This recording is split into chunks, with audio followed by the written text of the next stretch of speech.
This is Valley News Live at 4. Well, the snow continued to fall to the west. This was the scene out of Bismarck this afternoon. Mail carriers and people bundling up to stay warm and to do their jobs. Now the snowfall is continuing, and we'll take a closer look at what that area is going to be seeing with First Alert Storm Team forecaster Summer Schnellbach in just a few minutes. But city crews have been out all day clearing roadways up and down the Red River Valley. This as we saw several inches of heavy, wet snow falling. Now those big machines were doing their thing, getting a cul-de-sac cleaned up in a residential neighborhood in South Moorhead. Now they got all the slushiness off the streets, and more than likely today you had your own fair share of snow to remove. And take a look at this right now. This is the scene out of Jamestown. All of those snow mounds that you see right there, extremely tall. This was the amount that got dumped onto that city in one of the hardest hit areas in the state. Now while things are quiet there for now, another round of snow is getting ready to make its way there. We want to send things out to Valley News Live's Nishay Taylor, who has more. Nishay? Bobby, that's right. Yeah, it has been quiet for now. But remember yesterday you said these snow piles will be bigger than me? Check this out. You see how that is? It's probably way taller. I don't know what it looks like, but I'm sure it's way higher than me. But this is just one example of snow cleanup getting underway here in Jamestown. Folks have been out early trying to clean up all this snow before more is set to hit the area. Now, many got out and did the job the old-fashioned way by shoveling. Others pulled out those hefty snow blowers to get it done faster. Now, one man lent a helping hand to his 94-year-old friend. He cleared all the snow from in front of the home. He says you have to remember those who can't get out and do the job themselves. To me, it's always good to help out, you know, and I've always done it my whole life. And it's, you know, everybody says, "Oh, it makes you feel good." Well, no, it's just doing the right thing.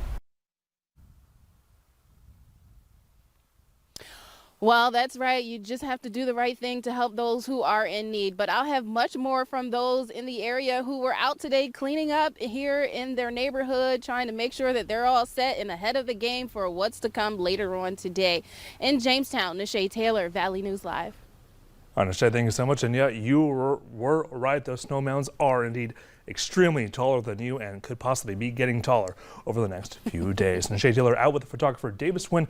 Nishay, thank you so much. And now let's send things over to First Alert Storm Team forecaster Summer Schnellbach with a closer look. Summer? Hey, yeah, our First Alert weather day is continuing today, tomorrow, and we've extended it into Friday as well. We'll go into more details here soon, but first I want to go over some of the snowfall reports that are coming in. This is just through this afternoon. Laverne, 15 inches of snow, 12 inches of snow in Thompson, 13 in Sibley and in Enderlin. I'll just hit a few here. Portland, 10 inches, Hillsborough, 11, Hatton picking up 11 inches of snow, 11 and a half in Gwinner, Sharon picking up 9 inches of snow, Detroit Lakes, 6, Walhalla, 7 and a half, and some folks still seeing snow. Here's a look at the current radar. As expected, we are seeing some breaks in the snowfall activity with some bands continuing to lift to the north and west. So some folks still dealing with some moderate to briefly heavy snowfall at times.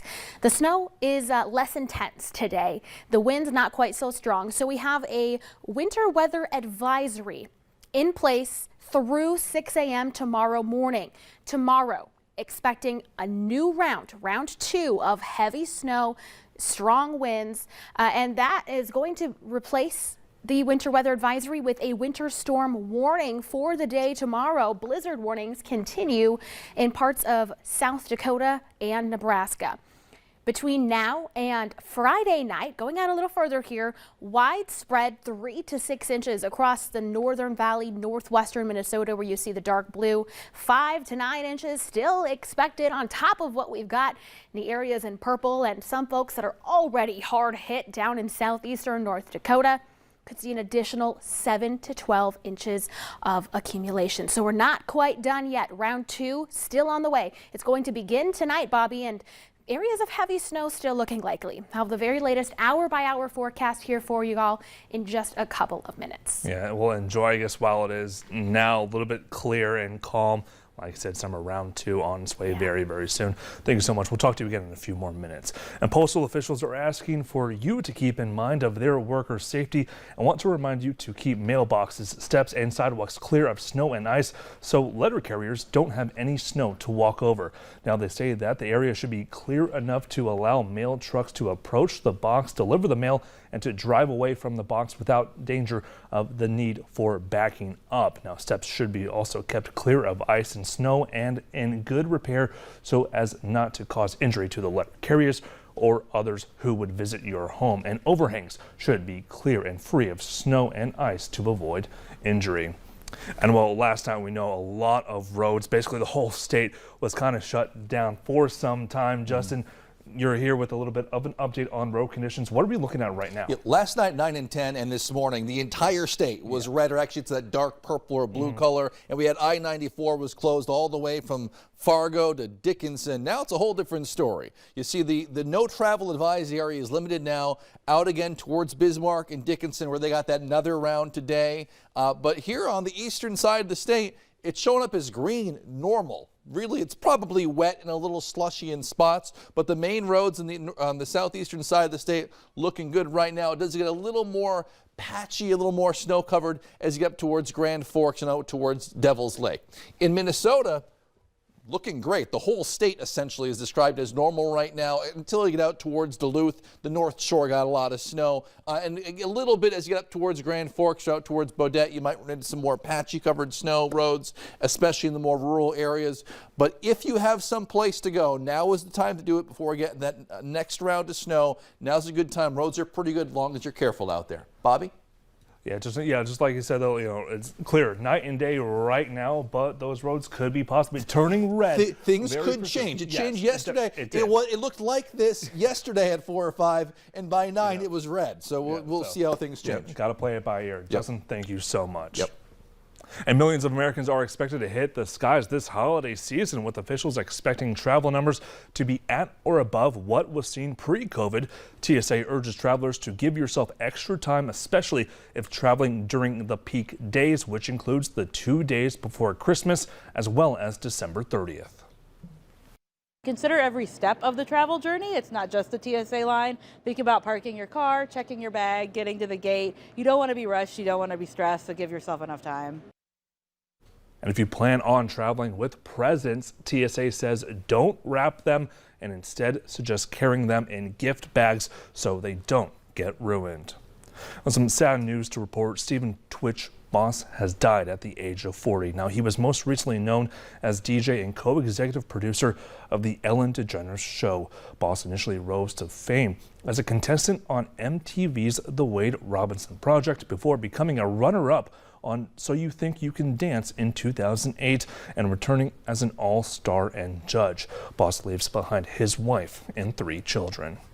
A Fargo man was arrested in Grand Forks after police say he had 2 active warrants for possession of child pornography and promoting an obscene act by a minor. 21-year-old Sam Payne Jr. was arrested last night after a search warrant was served at an apartment at 1800 Continental Drive in Grand Forks. Now, the SWAT team assisted in the search due to the criminal history of Payne Jr. No other charges have been filed at this time.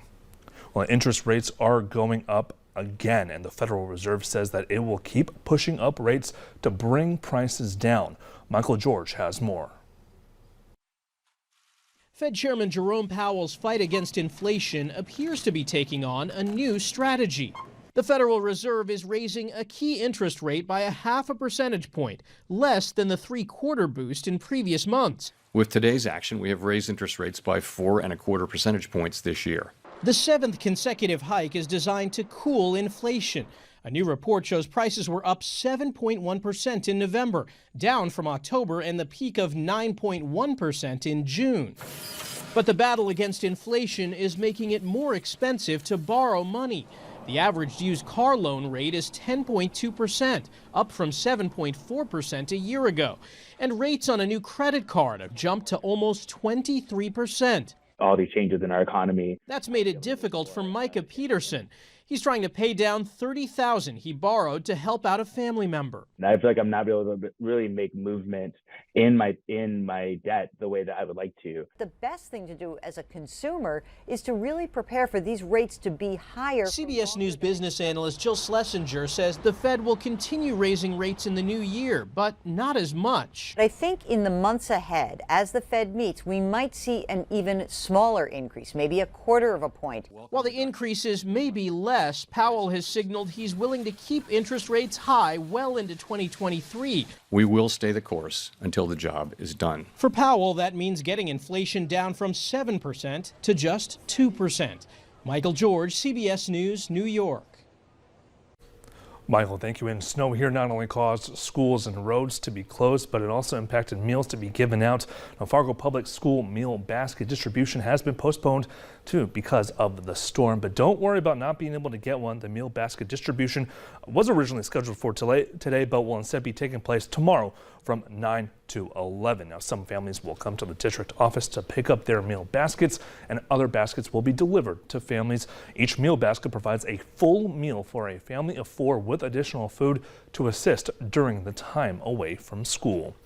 Many more families will be bringing home the bacon this Christmas after the Salvation Army accepted a donation of 835 hams from Hornbachers and Cloverdale Meats. Now, the Salvation Army says that they received over 900 applicants this year, and the hams will be delivered to them on December 19th. The Army says they appreciate all the help they get to help families in need. In their 14 years of partnerships, over 18,500 hams, totaling over 324,000, have been donated.